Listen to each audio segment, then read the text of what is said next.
diin siling ko sa itong State of the Nation Address sa itong 2006 nga nag-prioritize kita sa infrastruktura para mag-anhi ang mga turista.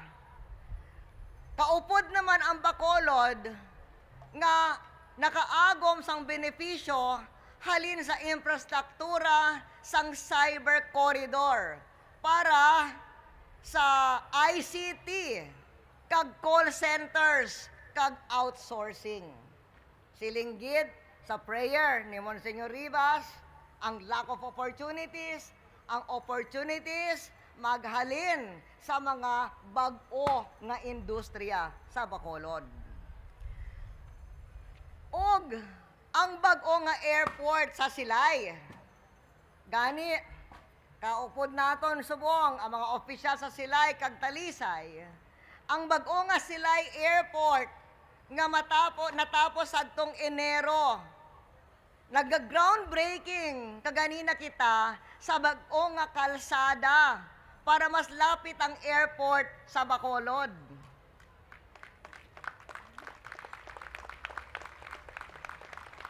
Sining kalsada mag-bypass sa mga traffic area sa Talisay kag Silay. And subong ang Silay kag Talisay, ang kalsada subong 2 lanes, 1 going, 1 coming. Sining bag-o nga kalsada which will bypass the poblations 4 lanes. 2 lanes going, 2 lanes coming. Apan siling ko nga unahon naton ang 2 lanes. Siling ni Congressman Kako Lacson, pareha sa expressway. Sa Luzon, unahon naton ang outside lanes, going and coming.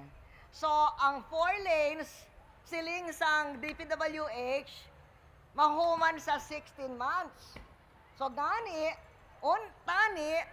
ang 2 lanes, mahuman sa 8 months.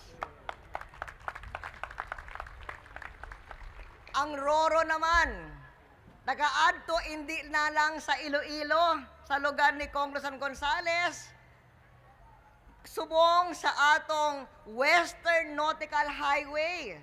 Halin sa Bacolod, agi sa Iloilo, makaabot na kayo mo sa kotse o sa bus, hasta sa Luzon. Og agi sa Dumaguete, makaabot na kamo sa kotse kag sa bus hasta sa Mindanao, sa dapitan. Gani, mas maayo ang biyahe para sa turista nga makaabot.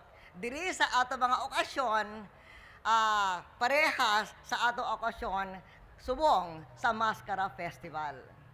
Sa call center naman, halin diri sa atong pag-abri sa Mascara Festival, magdayong kita sa inauguration sang Convergys Bacolod, nga iya ikasyam nga Philippine branch. Apan, anay pa, maybe last year, no, may ara na kita sang atong una nga call centers diri, nga dako nga trabaho ang pwedeng mahatag sa ato mga kabataan. Ang importante, maayo ang inyong English.